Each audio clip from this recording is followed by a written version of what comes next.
Hi, welcome back to Good Job Mom. Today I'm going to talk to you about this whole craziness of a pandemic, the coronavirus, being quarantined, all the emotions surrounding that, and just how to kind of push through. But before I get started talking about anything really, I just want to tell all of you that I truly believe all of you are doing your best getting through this situation. You are doing a good job with everything that you're experiencing and everything that you're living through. So the coronavirus kind of just flashed before my eyes, to be honest, because we had just gone on vacation. We had just gotten back from Florida. When we went on our cruise, the coronavirus was definitely something that people were aware of. Before we got on the cruise, we had to fill out this questionnaire so that we could even be allowed on the cruise. However, no one was really believing that it was that serious. I know a few close friends of mine did think that it was serious, but overall, everyone I knew did not. Fast forward, we get back from our cruise, we're here in Maryland, and then we find out that my father-in-law died. And so immediately we were just processing that. We went to New York to be there for the funeral, be there for my mother-in-law, and just be together as a family. And the coronavirus at that point had definitely taken off, but we were focused on what we were experiencing personally, so we didn't give too much thought to it. And we got back to Maryland, and it was time for me to go grocery shopping because we hadn't been home in a while, and I needed to fill up the house with some groceries because my son wasn't going to school and we were all just going to be home together. So I went grocery shopping, and I was, thank God, able to find everything that we needed for the house. There was not much toilet paper at the store, and I was very confused about that. I was like, why is there no toilet paper on the shelves? I just don't understand. What does that have to do with a respiratory infection? I don't know. Fast forward, I know, and it's because we all are supposed to stay quarantined in our homes. Some people won't have others to shop for them. We did have people to shop for us, and so just shout out to all of our friends who got us our groceries. Thank you so much. Coronavirus definitely kind of just like whoosh, sideswiped me. I was like, whoa, what is happening? There have just been a lot of emotions surrounding this. I've been frustrated. I have been annoyed. I've been confused, and I have been at peace because I know at the end of the day, something like this is going to eventually end. I don't know when, but I believe that it is. And I'm with my family, and I get to spend some extra time with my kids and my husband because he's working from home now. That has been really great.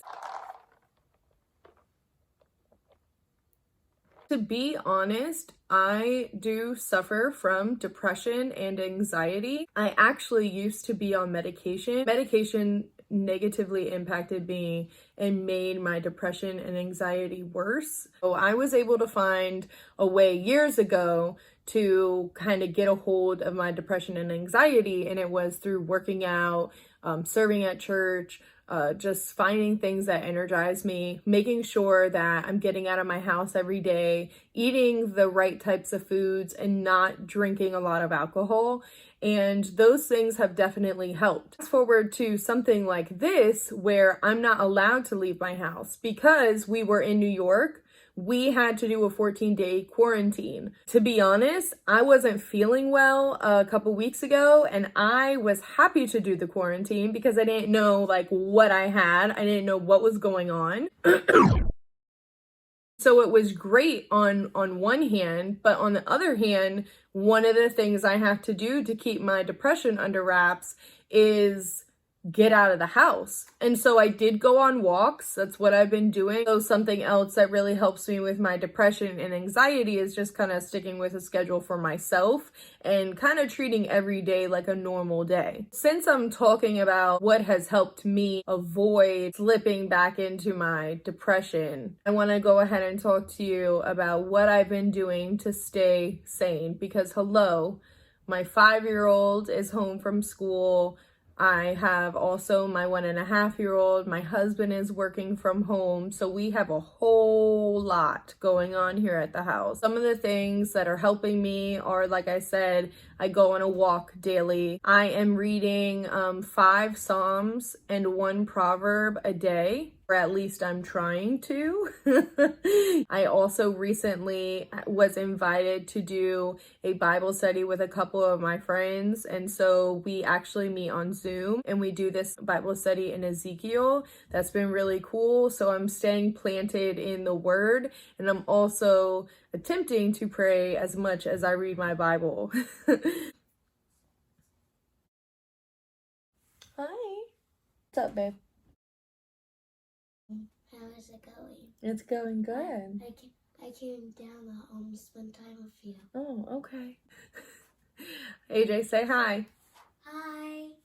I have not only set a solid bedtime for the kids and a solid wake up time for them. Let me just finish. Wait, hold on. Okay. Can I tell you something? What? Can I play a game on the TV that Dad plays 2K? No. Like Sonic? No. Go color, go do something creative like that. Thank you. Hi. Do you need anything for next time? No, thank you. Maybe a brush.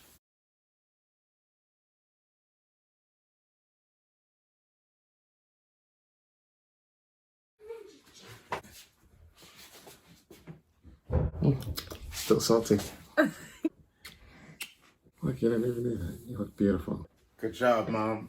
All right, get out, please. So not only do we have a solid wake up time, or not a solid wake up time, we kind of let the kids, now that Zuri's 1.5 and AJ is 5, we let them wake up kind of when they want, but we definitely have them eat. Sorry.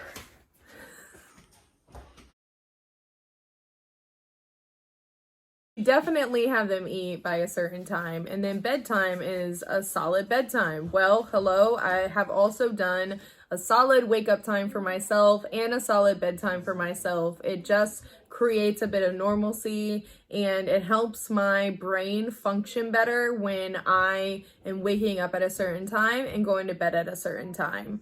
I set an alarm on my phone, and sometimes I don't get up right away with the alarm, but at least I'm kind of getting up around the time, okay? I don't want anyone to feel like they have to be rigid. Let's just create some solid start times, end time, solid ideas of what our day should look like, and kind of stick around them. Do we need to be waking up at 8 and going to bed right at 11 p.m., getting in this amount of work done? No, and that's not what I am promoting here, but I do think having just some type of idea of what your day should look like is going to help you feel normal during a time that is not normal. I mean, this time is not normal at all. When I wake up in the morning, I shower, I put on regular clothes. My regular clothes for a day happen to be gym clothes, thank God, but I do not stay in my pajamas all day. Before this whole coronavirus, I would only stay in my pajamas all day, 1 day a week. Again, I have to get out of the house 6 days out of the week to kind of keep my depression and anxiety under wraps. Because I am spending 7 days out of the week at home now, I'm not doing that 1 day of full pajamas. I wake up, I shower, I put on my gym clothes, even though I'm not going to work out and I'm not going to the gym, but I still put on my gym clothes because that is my mom uniform. We definitely have dinner as a family every single night. We're all home. And then I do things that bring me joy. I know right now it may feel like nothing is bringing you joy. It may feel like all of this is ridiculous and crazy and annoying, but find something that does, because it'll make a difference in your day and it'll make a difference in your attitude. Some things that I've really been enjoying is baking and cooking and working on topics for Good Job Mom, engaging with you guys online. I have found some things I really love. right now because we have so much time at home and we're not bogged down by getting someone to an appointment or to school or picked up on time or any of our crazy schedules. So now I can just sit and watch my kids play, and I don't do it for very long, but I watch them play. I watch them enjoy each other. I watch that relationship blossom. I have been spending more time with AJ, which is wonderful because he started kindergarten this year and he has stayed at home with me for 4 years. He started kindergarten. First, I was really sad because I was like, oh my gosh, my baby is leaving me. I'm so sad. Like, I was legit, I'm making fun of myself right now, but I was really sad. I was so sad.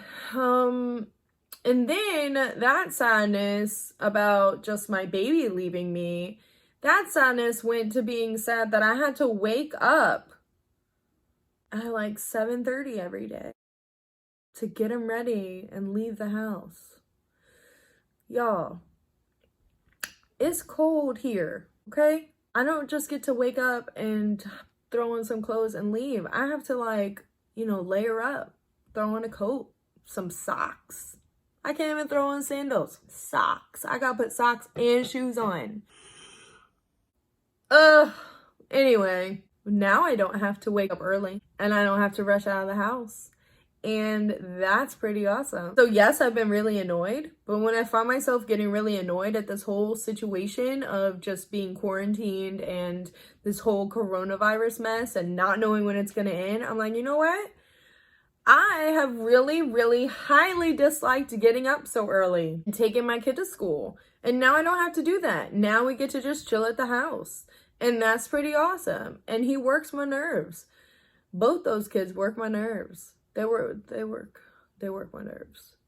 But I'm really happy that I get this time with them. I think it's okay for these kids to work our nerves and also be appreciative of the time that we get with them. Even though I have set solid bedtimes for myself, like I said, we can have like a loose schedule going on. I stay up and binge some shows with my husband now. Before, I was like, okay, 11:30 is my bedtime. It is the way that I can wake up in the morning and be a nice person all day if I get enough sleep. And now, because our wake up time is like 9 a.m., I'm like, hey, let's stay up for a few more hours and binge a show together, or just talk, or take our own alone time. There's a lot of beauty in this too. We just have to kind of take a step back and see what is beautiful. This isn't the end. Things will eventually go back to normal. And if they don't, then we'll cross that bridge when we get to it. We will adjust to what comes our way, just like we're adjusting now. This isn't easy. This is different. There isn't a blueprint to know how to handle it all. So good job adjusting. You may have all of this pressure on you that you're not adjusting the way you think you should or as well as you think that you should. That is a lie that is in your head, and you need to tell it, hey, no, lie. You're wrong. I'm doing a great job. I'm doing my best. We are going to survive. We are going to not just survive, but we are going to thrive. Some of you may have lost your jobs. Some of you do not have an income, feeling like you're in solitude and that you're lonely. Some of you need to get out of the house, like I mentioned for myself, and you don't have the opportunity to really do that. Or you do, but it's not the amount of time that you really need to feel healthy and to feel good. Some of you are homeschooling your kids, and that in and of itself is a whole lot. I know that it's been a little hard for me to wrap my mind around. Some of you do have people around you, but they're not people that you get along with. Some of you are stuck in this quarantine and going through this pandemic with people who you don't have a great relationship with. Some of you are scared. Anxiety is taking over because you need to know what your future looks like. You need to know what the next 30 days, 60 days, 90 days looks like. And right now, we don't know what it looks like. All of these are understandable. And I want you to feel validated. All of these things are real. Some of you are going through a pandemic while pregnant, and you don't know if your spouse is going to be in delivery with you. You don't know who's going to watch your kid while you deliver your other child. You don't know if family will be able to visit afterwards. Some of you haven't been able to have a baby shower. Some of you have given birth through this pandemic. You have a newborn through this pandemic. Through all of these things that I mentioned, we're not just going to survive this, we're going to thrive in it. Take some time to really sit in what's going on. If you don't feel like you can set some goals and go after those goals right now, then you don't have to. Maybe your only goal right now needs to be you finding a way to be positive about something in your day. Others of you may get through this and thrive through this by actually setting goals.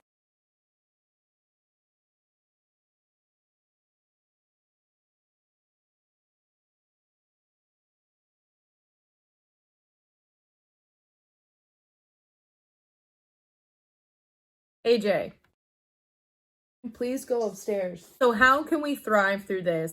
I want to encourage you to set some attainable goals, whether that's day by day goals or 30-day goals, just set them. For instance, I am going to set the goal of continuing to film at least one vlog a week because I want to make sure that I keep Good Job Mom up. This is something that I've absolutely fallen in love with. It's something that energizes me. So I want to get this done. Maybe you just love to go to the gym and you're not allowed to go to the gym now. So what are some other things that you can do? Well, maybe start working on some workout videos. Put them out there for other people who have to work out from home. Or now that you can't go to the gym, doing a marathon eventually is on your list. Start training for that. It's a great way to still stay in shape and do something that you love and also challenge yourself. You love to bake and you'd really like to nail down a solid few recipes that you're known for. Every time you go to a get together or a party, it's like, oh, you know, she can make some bomb red velvet cake. Okay, figure out some of the things that you really love to do or want to get done. Maybe you want to start a vlog or a blog. Maybe you're interested in starting a business or writing a book. Well, what does that look like? There is something out there or something that you've been putting off. Well, you can start working on it now. And it could just be researching it every day, plotting it out, taking action steps to these things. Maybe you wanted to spend more time with your family. This is it. You can really dive into that. Also want to encourage you all to be present. Be present in everything that you're doing. I think it's great to look forward to the future, but right now, what is going to keep you encouraged and keep you focused on the positive things is thinking and being in the present. Something else that helps me is my environment. Definitely sets the tone for my day and sets the tone for my attitude. I mean, as soon as I'm out of bed. So now is the time to get that laundry done, put it away, because really there's nothing like being able to open your drawer or your closet and pull out the clothes that you would like to wear instead of having to run to the laundry room. Yes, I'm talking to myself. Get that laundry done, put it away, organize your closets, organize your drawers, keep your environment tidy. Some of you may thrive in a messy environment. Keep it messy then. For me, I need a tidy environment. I need my dishes clean and I need my counters clear and I need my floor swept. So when I get that done every day, it gives me some hope and it encourages me. I also want to encourage you to give yourself a break. Binge a show, binge some social media. You don't need to go after any crazy goals, and you don't need to go hard on yourself, making sure that your days are filled with so many things to do. At the end of the day, do what is going to keep you sane. Do what is going to keep you happy. And if you need to alleviate some of the pressure that you feel, then take these expectations away. I am only offering what I think can help some of you, hopefully most of you. And that's going to be different for everyone. Find what is going to keep you happy and motivated in the moment and just being your best self. If you're not ready to be productive, that's okay. But I also don't want us to come out of this wishing that we could or should have done the things that we've been wanting to do. No lie, I feel exhausted sometimes, just exhausted from not really doing much or trying to keep my house clean, which seems absolutely impossible at times. Whatever you're frustrated with, it's completely normal, and I want you to know that. I don't want you to add any additional pressure to yourself feeling like what you feel is not normal, because it is. I hope that somewhere in here you found some ways, some tools to help you feel sane and to motivate you. You are completely in control of what you do day to day. This pandemic, this coronavirus has stopped us from living our normal lives. And yes, it's very disappointing, but we have the power to change the narrative. And I just want to encourage you, you're doing a good job already. Thanks so much for joining me. Comment, subscribe, like, share this with a friend. I will see y'all soon.